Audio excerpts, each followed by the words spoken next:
जनकपुर वासी विधिपूर्वक जीवन जीते हैं।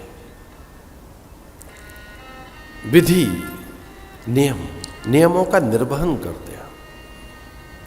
और सबसे बड़ा नियम है प्रकृति के अधीन होकर चलना। जो प्राकृतिक नियमों का निर्वहन करते हैं वे स्वस्थ, सुखी, संपन्न रहते हैं। उन्हीं में प्रगति देखी गई, उनके जीवन में उन्नति देखी गई जो सूर्य चंद्र के नियमों का अनुपालन करते हैं। सूर्य का नियम है कि कब क्या सूर्य की गति है, चंद्र की, तो ये समझना होगा। रात्रि, भोर, दोपहर, अपराह्न, सायं, प्रदोष, ब्रह्म मुहूर्त, उनकी दिव्यता, उनकी कला, उनकी शक्ति सामर्थ्य पर विचार करना चाहिए।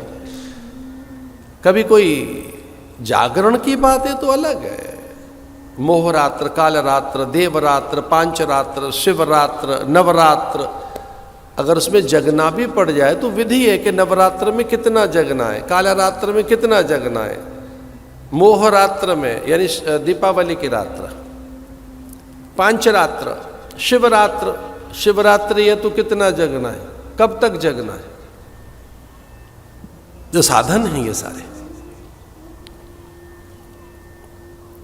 विधि पूर्वक जीवन अगर लंबे समय तक कहीं जिया गया है तो जनकपुर, पूरी प्रकृति में एकता, सौम्यता, शुभता, सुचिता, श्री जी का आगमन, सब स्वस्थ हैं, समृद्ध हैं, दिव्य हैं, सबके भीतर एक उत्कृष्टता है। सभी राजाओं का वहां आगमन। मिथिलापति सबके सम्मान और सत्कार में लगे हैं। अब पहली बार मिथिलापति का आगमन हुआ है, ये देखने के लिए व्यवस्थाएं कैसी हैं। पर वो व्यवस्थाएं तो देख नहीं रहे, सबके आसन तो देख नहीं रहे। वो तो सब सचिव, सेवक, अमात्य इस कार्य में निपुण हैं, कुशल हैं, तज्ञ हैं। बस वो तो एक एक आसन देखने आए हैं कि वो आसन ठीक लगा कि नहीं, एक व्यवस्था देखने आए। सुनैना ने कहा है देख के आना व्यवस्था। संसार भर के राजा आए हुए हैं और राजाओं के आसन देखने नहीं आए। उनके संग आए उनके अमात्य, क्षत्रप, सेनापति, उनके प्रधान सचिव, उनके संग आए उनके विद्वत गण, विद्वत परिषद। उनका आसन तो लगे हुए हैं, बड़े विशाल सुंदर। बस तो वो सुनैना के कहने पर एक आसन देखने चले आए। कौन सा? कि राम जी जहां बैठेंगे वो जगह ठीक है ना, जहां राम बैठेंगे। राम की उचित व्यवस्था हुई क्या? अब राम राजा तो है नहीं कि राजाओं में उन्हें बिठाया जाएगा। राजाओं के तो बड़े आसन लगाए गए, बड़े विशाल, सभी राजाओं के लिए बड़े विशाल उच्च आसन लगाए गए जहां राजा बैठेंगे। थोड़े उनसे नीचे उनके प्रधान सचिव आदि,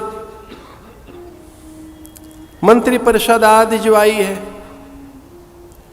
इसलिए सब ऊंचे बड़े आसन देखे राजा बड़े हर्षित हुए। मिथिलापति विदेह अत्यंत प्रसन्न है, सबके ऊंचे आसन है, सुंदर आसन। लेकिन उनकी चिंता यह है कि राम कहां बैठेंगे। यद्यपि राम तो राजा नहीं है, ऊंचे आसन पर तो नहीं बैठ सकते, उन्हें वो आसन तो दिया ही नहीं जा सकता, वो तो राजकुमार है। और एक और बात है, राम आमंत्रित भी तो नहीं है, तो उच्च आसन तो उनके लिए जो आमंत्रित है। लेकिन सुनैना के कहने पर और स्वयं की बात के राम को सबसे ऊंचे बिठाना है और वो आसन सुंदर हो, सुखद हो, सुखकर हो, प्रियकर हो। क्या रामायण लिखती है तुलसी बाबा का चातुर्य तो देखें आप क्या लिखते हैं। सब मंचनते मंच एक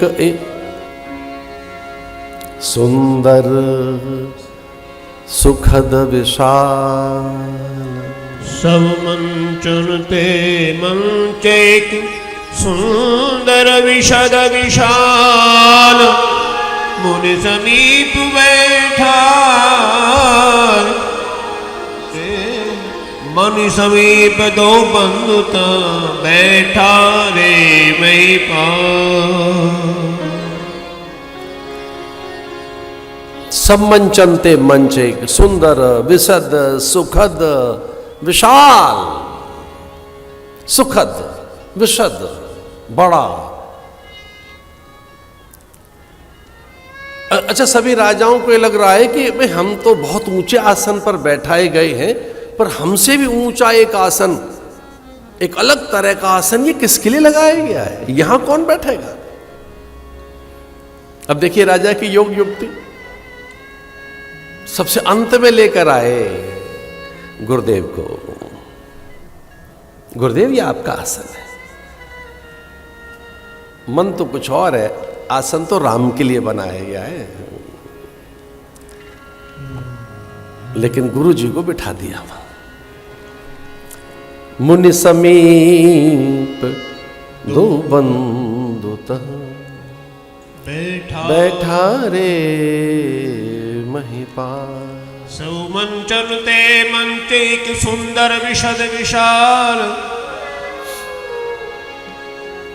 मुनि समीप दो बंधुत बैठा रे महिपाल। दोनों का हाथ पकड़कर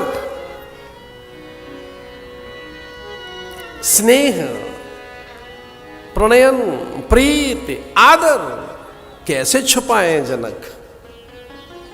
ये तो कई बार बड़ा कठिन हो जाता है। हम जिससे स्नेह करते हैं छुपके थोड़ी रहता है। हम जिसका आदर करते हैं, हम जिनमें अनुरक्त हैं, आसक्त हैं, जहां हमारे प्राण बसते हैं, जो हमारे चिंतन में रमा हुआ है, उनके प्रति हमारी जो आसक्ति, स्नेह, ममता, अहमता, हमारा मोह, हमारी प्रीति कभी तो उजागर होती ही है। हमारे आचरण से, व्यवहार से, स्वभाव से, क्रियाओं से। और ये जनक की प्रीति का प्रदर्शन हो गया।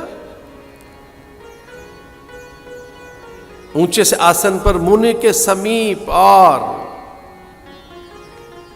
और सबने देख लिया कि ये सच तो है कि विश्वामित्र ऊंचे बैठाए जा रहे हैं, पर विश्वामित्र तो बहाना है, ये राम जी ऊपर बैठा दिए गए हैं।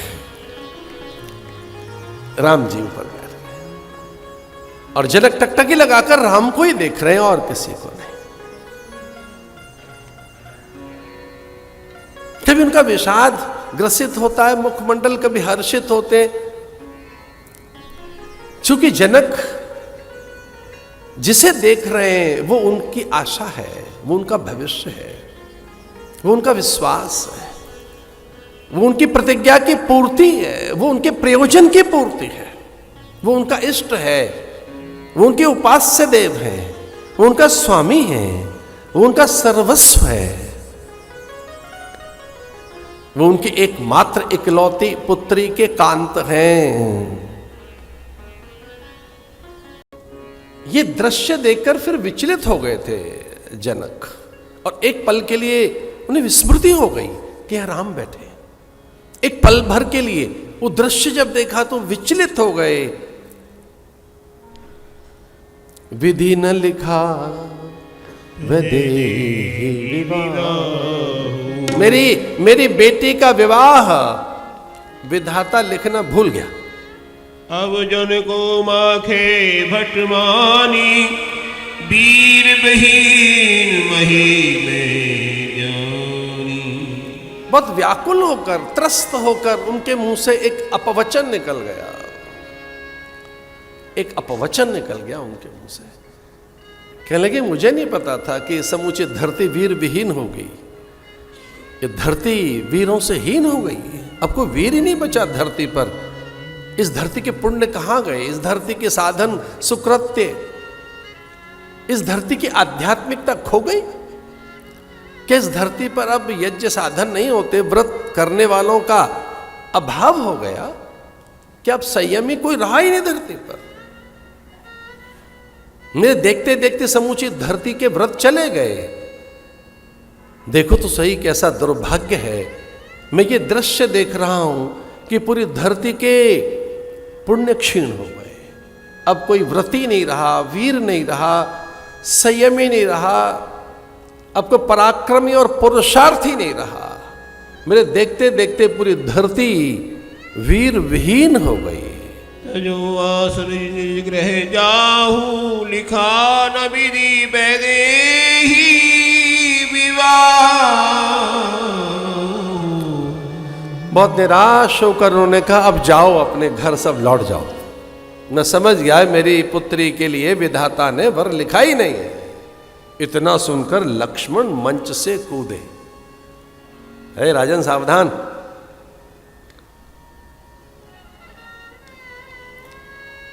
अब ऐसा उन्हें नहीं करना चाहिए था, लेकिन वो राम के लिए कोई ऐसी बात सुन नहीं सकते।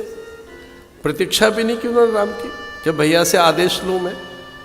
गुरुदेव की ओर देखा तक नहीं, वो तो दशरथ जनक के सामने जाकर खड़े हो गए। राजन शांत सहज,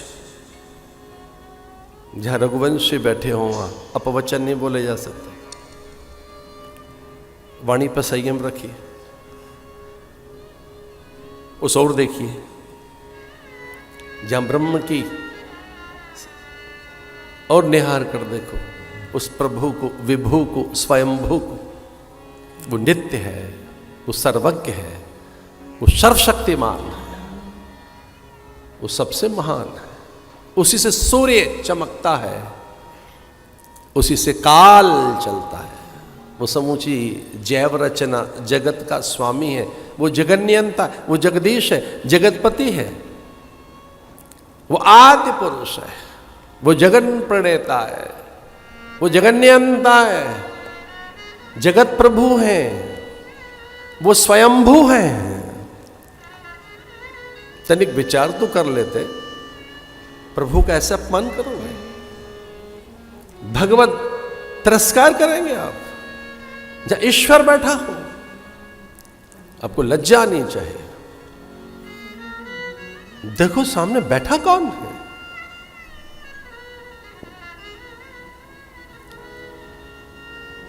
लक्ष्मण जी को राम ने देखा, कनखियों से चुपचाप चले आए। यो तुम्हारे अनुशासन पाऊं, कंदुक इव ब्रह्मांड उठाऊं। काचे घट जिम डारूं, फोरी सके मेरु मूलक जिम तो। अरे वो ब्रह्म है, और मैं अपने बारे में क्या बताऊं? समूचा ब्रह्मांड मेरे लिए कच्चा घड़ा जैसा है। ये समूचा ब्रह्मांड मेरे लिए कच्चे घट के बराबर है। मेरे बल का प्रयोग करके दिखाऊं? ये धनुष है क्या? मैं पूरे ब्रह्मांड को कच्चे घट की तरह से तोड़ सकता हूं। कमल नाल जिन चाप चढ़ाऊं, योजन सत ब्रह्मांड ले धाऊं। ये कमल ककड़ी की तरह से धनुष मेरे लिए, क्या बावरापन है राम के सामने?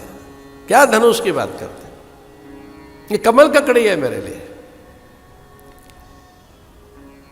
बेचारे शांत हो गए सब।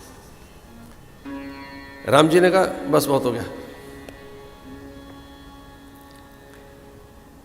ये बात गुरुदेव को तो बहुत अच्छी लग रही है कि राम की व्याख्या की जा रही है। लक्ष्मण का सरोष वचन, रोषपूर्ण वचन राम की सिद्धि तो कर रहे हैं। इस राम की प्रसिद्धि तो होगी। तो कभी कभी सरोष वचन भी किसी किसी के अच्छे लगते हैं।